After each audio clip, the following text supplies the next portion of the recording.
Lockdown ई पाठशाला रामगढ़ के सभी 12th साइंस के बच्चों का स्वागत है। बच्चों, हमारा केमिस्ट्री में द सॉलिड स्टेट का चैप्टर भी चल रहा है, जिसमें हमारा पार्ट 1 और पार्ट 2 हम लोग पढ़ चुके हैं।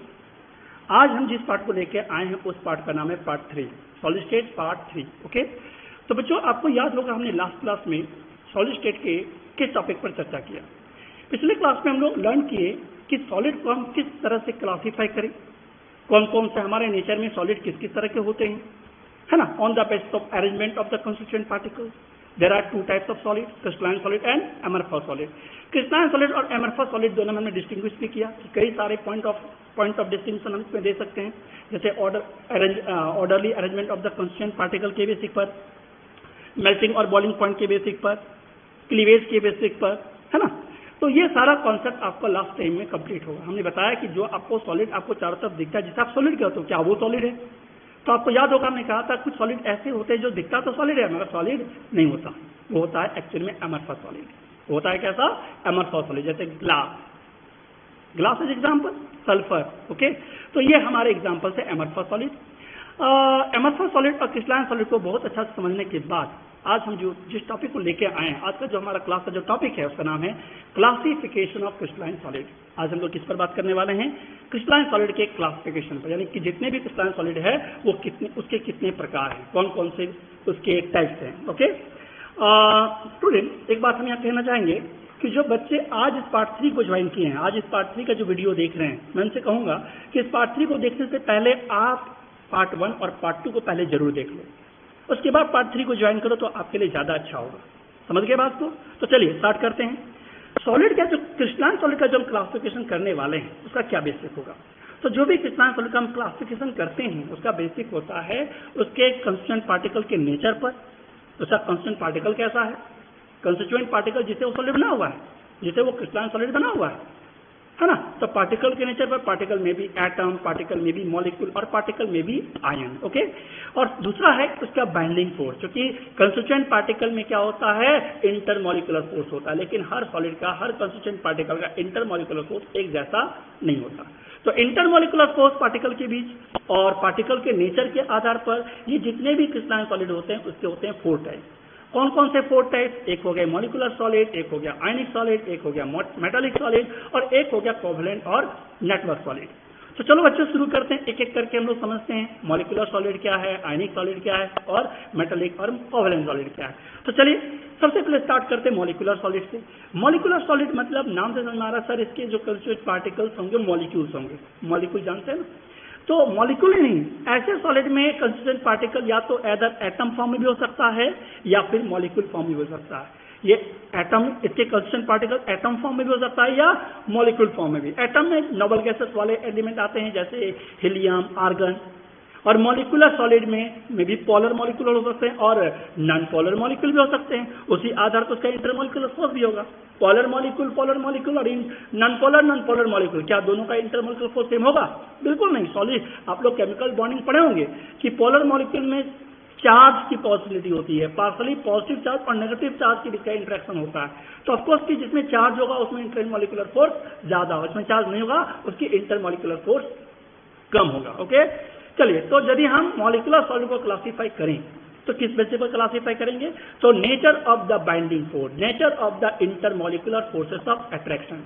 किस बेसिस पर हम क्लासिफाई करेंगे? इंटरमॉलिक्यूलर फोर्सेस ऑफ अट्रैक्शन की मैग्नीट्यूड पर।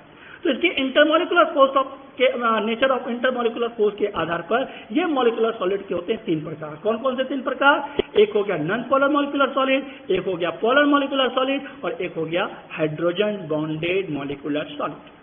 तो चलिए एक एक करके समझते हैं नॉन पोलर मॉलिक्यूलर सॉलिड क्या है, पोलर मॉलिक्यूलर सॉलिड क्या है और हाइड्रोजन बॉन्डेड मॉलिक्यूलर सॉलिड क्या है। ओके, तो चलिए सबसे पहले स्टार्ट करते हैं non polar molecular solid. Student, non polar molecular solid नाम से पता चल रहा है कि इसके कंस्टिट्यूएंट पार्टिकल होना हो नॉन पोलर मॉलिक्यूल्स होंगे।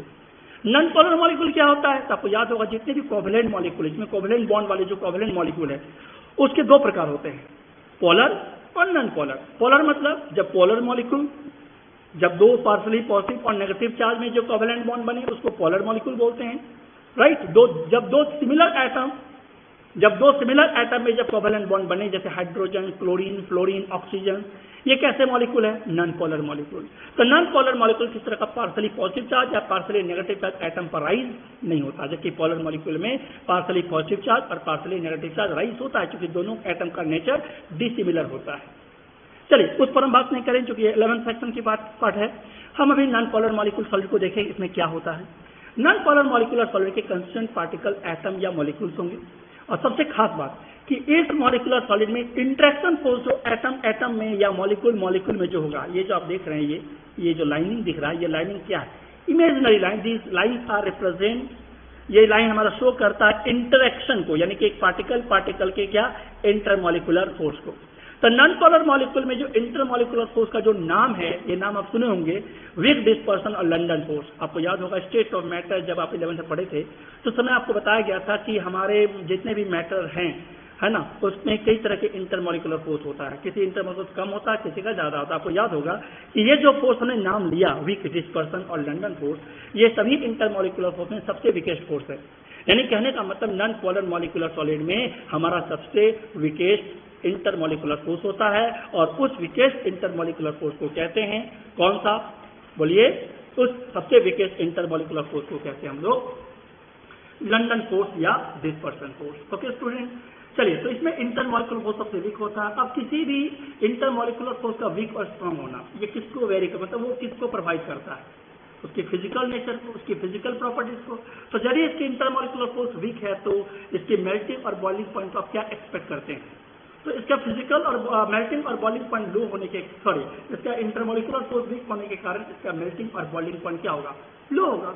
यदि इंटरमॉलिक्यूलर फोर्स स्ट्रांग होता है तो इसकी मेल्टिंग और बॉइलिंग पॉइंट ज्यादा होती है, लेकिन इसमें इंटरमॉलिक्यूलर फोर्स सबसे वीकेस्ट होता है नॉन पोलर मॉलिक्यूलर सॉलिड में, इसीलिए इसकी मेल्टिंग और बॉइलिंग पॉइंट क्या होगा स्टूडेंट? लो होगा। अगला पॉइंट, ये जो सॉलिड होते हैं हमारे नेचर में, ये गैसेस फॉर्म में पाए जाएंगे या फिर लिक्विड स्टेट, गैसेस स्टेट में या लिक्विड स्टेट में? कहाँ? रूम टेम्परेचर पर।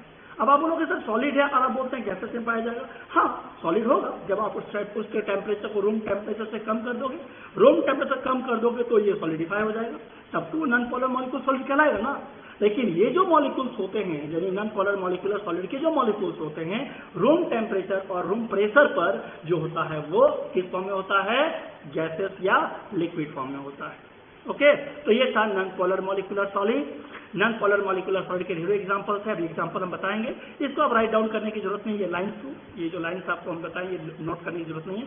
अभी हम आपको राइट डाउन करने बोलेंगे, तब आप नोट कर लीजिएगा। ओके, आगे बढ़ते हैं। तो हमने कहा ये मॉलिक्यूलर सॉलिड जो होते हैं, नॉन पोलर मॉलिक्यूलर सॉलिड, या तो लिक्विड स्टेट में या फिर गैसियस स्टेट में पाए जाते हैं। ओके, अब जब हम देखें कि इसको छू के, तो ये कैसा होगा?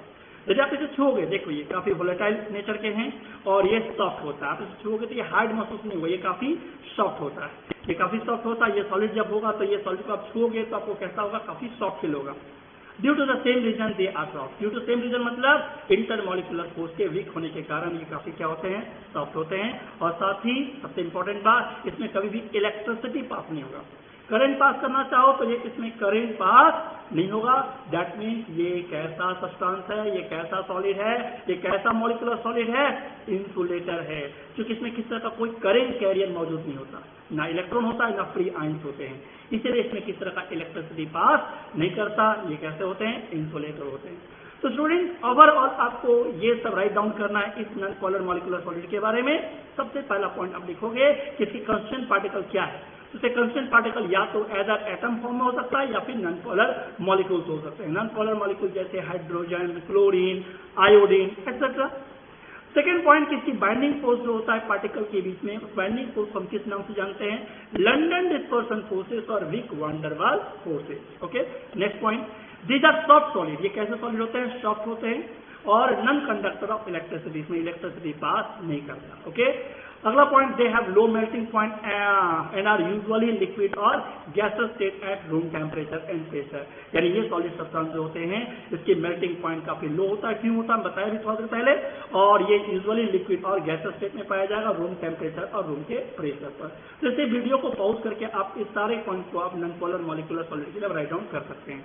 ओके, नाउ अगला हमारा मॉलिक्यूलर सॉलिड का नाम है polar molecular solid. Polar molecular solid, polar molecular solid मतलब नाम से समझ आ रहा है कि इसके कंस्टिट्यूएंट पार्टिकल किस तरह के कोवेलेंट मॉलिक्यूल्स होंगे? पोलर मॉलिक्यूल्स होंगे। पोलर मतलब जैसे वाटर, HCl, HF, है ना, ये पोलर मॉलिक्यूल्स है। CO2, पोलर मॉलिक्यूल्स SO2, ये हमारा पोलर मॉलिक्यूल जैसे ये SO2 सल्फर डाइऑक्साइड, क्या ये रेगुलर ज्योमेट्री में है? क्या ये सिमेट्रिकल है? तो हम बोलेंगे नहीं, ये सिमेट्रिकल नहीं है, ये इरेगुलर ज्योमेट्री में, जिसमें लॉन पेयर इलेक्ट्रॉन है। पर हमने वेस्पर में जब लॉन पेयर होता है तो रेगुलर नहीं, इरेगुलर ज्योमेट्री कहलाता है। तो ये SO2 है, और SO2 कैसा मॉलिक्यूल है? बोलिए, पोलर मॉलिक्यूल है। और ये आप देखिए HCl, ये क्या है? HCl, this is the hydrogen और दिस इज द क्लोरीन।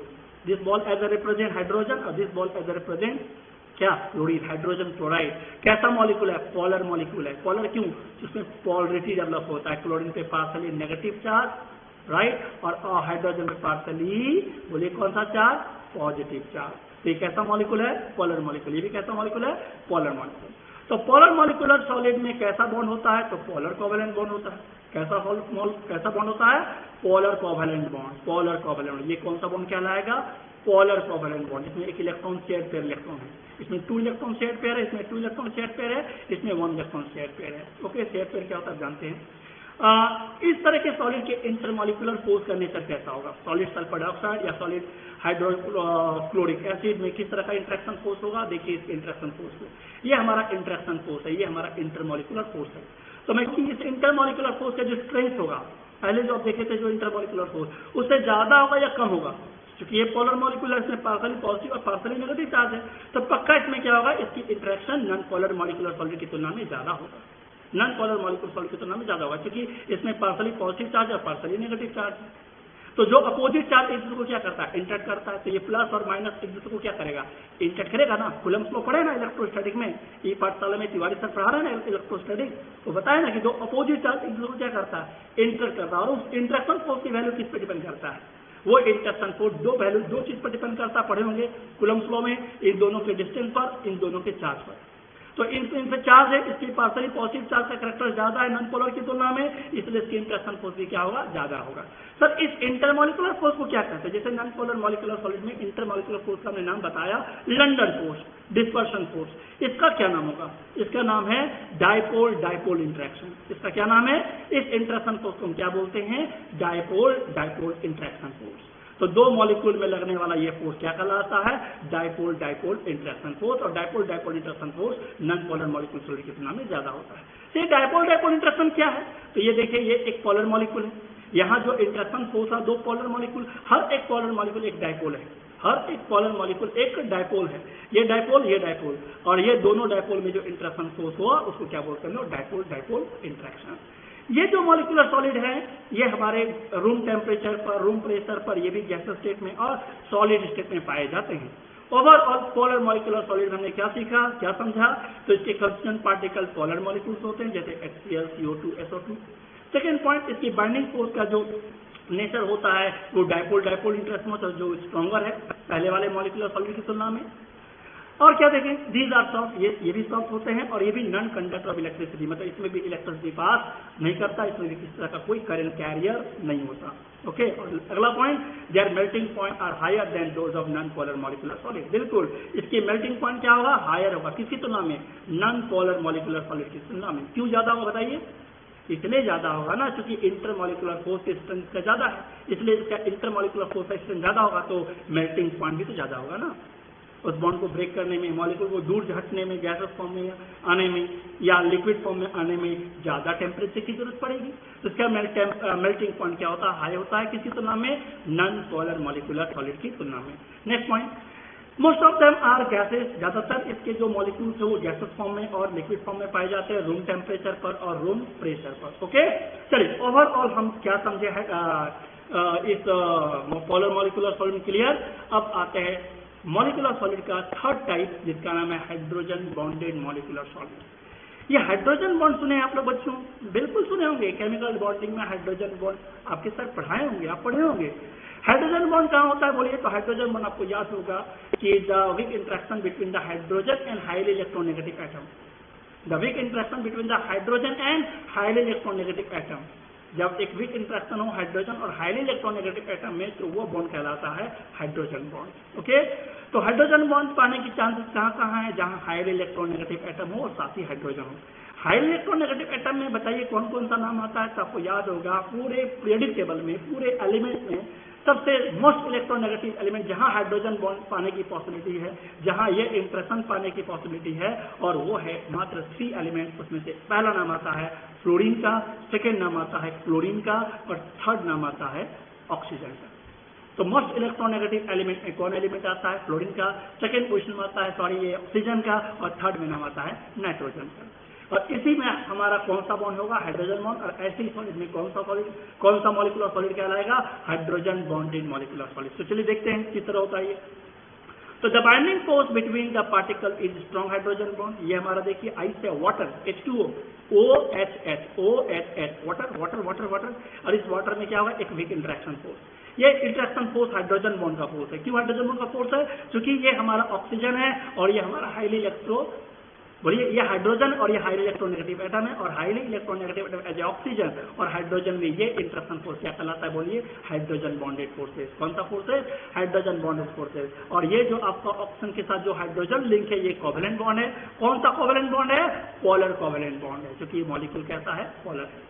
तो हमने कहा किस किस तरह के इलेक्ट्रोनेगेटिव एटम वाले में ये हाइड्रोजन बॉन्डेड मॉलिक्यूलर सॉलिड होगा? तो जैसे हाइड्रोजन फ्लोराइड, जैसे ऑक्सीजन में, फ्लोरीन में, ऑक्सीजन में और नाइट्रोजन में। ओके, तो HF में, HO वाले कंपाउंड में और HN वाले कंपाउंड में इस तरह का हाइड्रोजन बॉन्डेड पाया जाएगा, और ऐसे मॉलिक्यूलर सॉलिड कहलाएगा हाइड्रोजन बॉन्डेड मॉलिक्यूलर सॉलिड। यूं कहा जाए तो हाइड्रोजन बॉन्डेड मॉलिक्यूलर सॉलिड एक तरह का डाइपोल डाइपोल इंटरेक्शन का ही नाम है, मगर डाइपोल डाइपोल का जो इंटरेक्शन है, क्योंकि यहाँ इंटरेक्शन ज्यादा है, इसलिए इस इंटरेक्शन का नाम डाइपोल डाइपोल इंटरेक्शन न करके हम इस इंटरेक्शन को क्या बोलते हैं? इस बाइंडिंग फोर्स को क्या बोलते हैं? Hydrogen bond. कौन सा बॉन्ड? Hydrogen bond. ठीक है। अब ये देखिए यहाँ पर ये HF है, ये हाइड्रोजन फ्लोराइड का सॉलिड फॉर्म का हाइड्रोफ्लोरिक एसिड है, और ये आइस है। हाइड्रोफ्लोरिक एसिड में फ्लोरीन और हाइड्रोजन है। इस फ्लोरीन में हाईली पार्सली नेगेटिव चार्ज और इस हाइड्रोजन पार्सली पॉजिटिव चार्ज। क्योंकि आपको याद होगा इलेक्ट्रॉन नेगेटिविटी में पढ़े हैं कि the tendency to shed a pair of electron.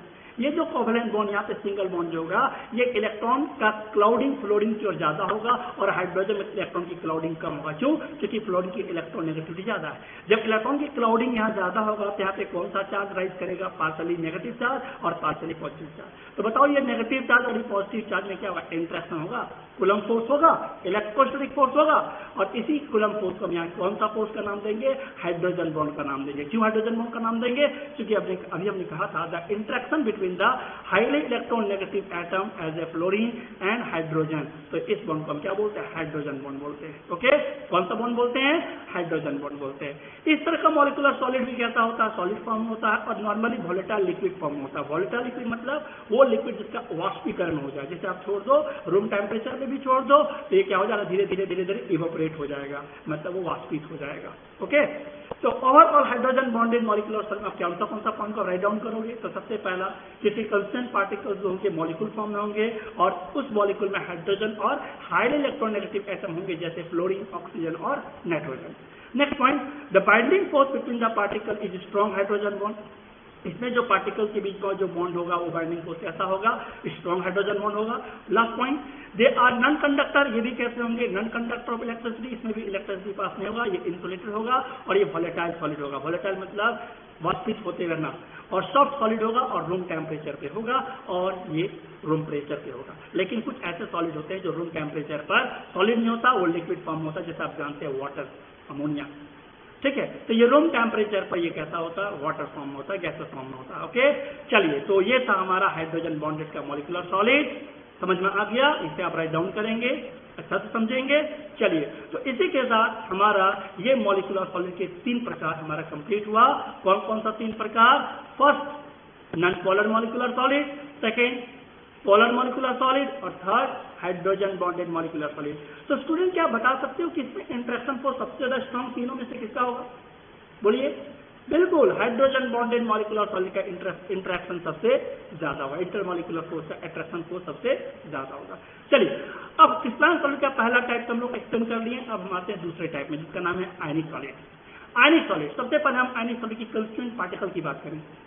Ionic solid वो सॉलिड होते हैं जिसके कंस्टिट्यूएंट पार्टिकल्स एटम मॉलिक्यूल नहीं बल्कि आयंस होते हैं। आयंस होते हैं, आयंस मतलब एज ए कैटायन या एनायन, या पॉजिटिव आयन या फिर नेगेटिव आयन। और ये ज्यादातर आयनिक सॉलिड में होगा, सॉरी आयनिक कंपाउंड में होगा, जैसे सोडियम क्लोराइड जिसमें Na+, और Cl- होगा, Na+ और Cl- होगा, Na+ और Cl- होगा। तो बताओ ये Na+ और Cl- में इंटरेक्शन फोर्स होगा, कूलम्ब फोर्स होगा, और ये कूलम्ब फोर्स काफी स्ट्रांग होगा। बोलो क्यों? क्योंकि आयन का मतलब ये होगा कि जो इलेक्ट्रॉन कंप्लीट ट्रांसफर कर दे, जो इलेक्ट्रॉन कंप्लीट ट्रांसफर कर दे। अभी आप HF में देखे थे, इलेक्ट्रॉन केवल क्या हो रहा था, खिसक रहा था, जिसमें एक इलेक्ट्रॉन की क्लाउडिंग बढ़ जा रहा था, एक तरफ इलेक्ट्रॉन क्लाउडिंग घट रहा था। लेकिन आयनिक कंपाउंड में क्या होता है, इलेक्ट्रॉन कंप्लीट ट्रांसफर कर जाता है किसी एक एटम से दूसरे एटम में, जैसे NaCl में Na+ और Cl-। बताइए इसमें पॉजिटिव चार्ज कैरी हो रहा है, इसमें नेगेटिव चार्ज कैरी हो रहा है। क्यों नहीं हो रहा बताइए? क्योंकि सोडियम में इलेक्ट्रॉन लूज किया, क्लोरीन ने इलेक्ट्रॉन को गेन किया, गेन करने वाला में नेगेटिव चार्ज, लूज करने वाले में पॉजिटिव चार्ज। तो इस पॉजिटिव और नेगेटिव चार्ज में इंटरेक्शन फोर्स होगा। तो इस इंटरेक्शन फोर्स को हम क्या बोलेंगे? इस इंटरेक्शन फोर्स को बोलेंगे हम लोग इलेक्ट्रोस्टैटिक फोर्सेस ऑफ अट्रैक्शन। क्या बोलेंगे इसको हम लोग? Electrostatic forces of attraction. तो उसका अट्रैक्टिव फोर्स का नेचर हम क्या बोलेंगे? Electrostatic forces of attraction, cation और एनायन के बीच। थ्री डायमेंशनली और भी हम देख सकते हैं इसके स्ट्रक्चर को, सोडियम क्लोराइड को, सीरियम क्लोराइड को और जिंक सल्फाइड को। ये सारे के सारे आयनिक कंपाउंड है, और आयनिक कंपाउंड के सॉलिड में कौन सा सॉलिड में आएगा? वो आयनिक सॉलिड में आएगा। क्यों आयनिक सॉलिड आएगा? क्योंकि इसमें कंस्टिट्यूएंट पार्टिकल्स क्या होते हैं? आयंस होते हैं, कैटायन और एनायंस होते हैं। सीधी सी बात है, जब कैटायन और एनायंस होगा तो इसका इंटरमॉलिक्यूलर फोर्स काफी स्ट्रांग होगा, इसके बीच का जो बॉन्ड का जो स्ट्रेंथ होगा और सबकी तुलना में काफी स्ट्रांग होगा, बिल्कुल। और इसी कारण से इसका मेल्टिंग और बॉइलिंग पॉइंट काफी हाई होगा, हार्ड होगा, काफी कठोर होगा, इसको आप जल्दी तोड़ नहीं सकते, काफी टफ होगा, काट सकते हैं मगर हार्ड होता है। मतलब जैसे उसमें देखिए आप सॉफ्ट था, ये कैसा होगा? हार्ड होगा, कठोर होगा। और यदि आप इसको हथौड़े से पीटोगे तो ये फैलेगा नहीं मेटल की तरह, ये क्या हो जाएगा? चूर हो जाएगा, यानी ये ब्रिटल होगा, यानी भंगूर होगा। और क्या होगा? सबसे इंपॉर्टेंट बात, बहुत इंपॉर्टेंट बात यह है कि आयनिक सॉलिड जो होते हैं, सॉलिड स्टेट में आयनिक कंपाउंड या आयनिक सॉलिड जो होते हैं, सॉलिड स्टेट में एक बैड कंडक्टर होता है, मतलब नॉन कंडक्टर होता है, मतलब इसमें इलेक्ट्रिसिटी पास नहीं हो सकता। अब दिमाग में सवाल आ रहा है कि सर ये आयन इसमें तो है, तो फिर ये नॉन कंडक्टर क्यों है? भाई ये सॉलिड स्टेट में आयन फ्रीली मूव नहीं कर सकता। जब वो सॉलिड फॉर्म में होगा तो हर आयन एक दूसरे को इंटरेक्ट करके स्ट्रांगली बॉन्ड बना के है, ये आयन फ्रीली मोशन में नहीं आ सकता। जब आयन फ्रीली मोशन नहीं कर सकता है तो फिर करंट कैरियर कहां से होगा? करंट कैरियर के लिए आयन का मूवमेंट होना जरूरी है। तो इसके फ्रीली आयन मूव ना होने के कारण ये बैड कंडक्टर होगा। लेकिन यदि आप इसे मोल्टेन फॉर्म में, किसमें? मोल्टेन फॉर्म में ले आते हो तो ये क्या हो जाएगा? गुड कंडक्टर हो जाएगा। मोल्टेन फॉर्म में क्या हो जाएगा? ये गुड कंडक्टर। देखिए यहाँ पर ये हमारा सोडियम क्लोराइड का एक्वस सॉल्यूशन है। जब इसको हम क्या करेंगे? इलेक्ट्रिसिटी पास करेंगे। जब इसमें हम क्या करेंगे? करंट देंगे, इलेक्ट्रिसिटी पास करेंगे एज ए सोर्स के थ्रू, बैटरी के थ्रू। तो बताओ क्या देख रहे हैं आप? यहाँ आप देख रहे हैं कुछ आयंस माइग्रेट कर रहा है, मतलब डिपॉजिट हो रहा है अपने रिस्पेक्टिव इलेक्ट्रोड पर, है ना, एनोड पर और कैथोड पे। एनोड पे डिपॉजिट हो रहा है क्लोराइड आयन और कैथोड पे डिपॉजिट हो रहा है सोडियम आयन। बताओ सोडियम और क्लोराइड क्या हो गया? फ्री मूव कर रहा है। फ्री मूव क्यों कर रहा है? क्योंकि ये मोल्टेन फॉर्म में है या एक्वस फॉर्म में है। तो आयनिक सॉलिड मोल्टेन फॉर्म और एक्वस सॉल्यूशन में क्या होता है? गुड कंडक्टर होता है, लेकिन सॉलिड स्टेट में ये क्या होता है? बैड कंडक्टर होता है। तो कोई पूछे क्यों बैड कंडक्टर होता है सॉलिड स्टेट में? क्योंकि सॉलिड स्टेट में बैड कंडक्टर इसलिए होता है क्योंकि सॉलिड स्टेट में ये आयन फ्रीली मूव नहीं कर सकता। समझ में आ गया? मोल्टेन फॉर्म में आयन फ्रीली मूव कर सकता है। तो ओवरऑल आयनिक सॉलिड में हम लोग कौन कौन से पॉइंट को राइट डाउन करेंगे? तो सबसे पहला, इसके कंस्टिट्यूएंट पार्टिकल क्या होते हैं? आयंस होते हैं। इसकी बाइंडिंग फोर्सेस कैसे होते हैं? तो strong electrostatic force of attraction होता है, या आयनिक बॉन्ड बोलेंगे। और क्या होता है? दे आर हार्ड, ये हार्ड होते हैं, ये ब्रिटल होते हैं, और इसकी मेल्टिंग और बॉइलिंग पॉइंट काफी हाई होता है। और क्या होता है? They are electrical insulator in the solid state. Solid state में क्या होता है? इंसुलेटर होता है। लेकिन एक्वस फॉर्म में और मोल्टेन स्टेट में क्या होता है? ये बोलिए free to move about, and इसके आयन फ्रीली मूव कर सकता है, एंड दे कंडक्ट इलेक्ट्रिसिटी, और इसमें इलेक्ट्रिसिटी पास हो सकता है। तो ऑल द आयनिक कंपाउंड है ना, generally most of the ionic compounds are ionic solid. ठीक है, तो आयनिक कंपाउंड वाले को हम क्या बोलेंगे? आयनिक सॉलिड बोलेंगे। तो ये था हमारा क्रिस्टलाइन सॉलिड का सेकंड टाइप, जिसका नाम है आयनिक सॉलिड। ठीक है, तो बच्चों आज इस क्लास को आयनिक सॉलिड के साथ हम कवर करते हैं। हमारे पास और दो सॉलिड बच गया, जिसका नाम बताइए क्या है? एक मेटालिक सॉलिड और एक कोवलेंट सॉलिड, जिसे नेटवर्क सॉलिड भी कहते हैं। तो अगले क्लास में हम आप लोग के लिए लेके आएंगे, बोलिए क्या? मेटालिक सॉलिड और कोवलेंट सॉलिड। इसके साथ ही हमारा classification of crystalline solid complete हो जाएगा। तो चलिए अच्छा से पढ़िए, समझिए, है ना, और फिर हम अगले क्लास में मिलते हैं अगले लेक्चर में सॉल्यूशन का पार्ट 4 के साथ। तो यही तक, सबको बहुत बहुत धन्यवाद।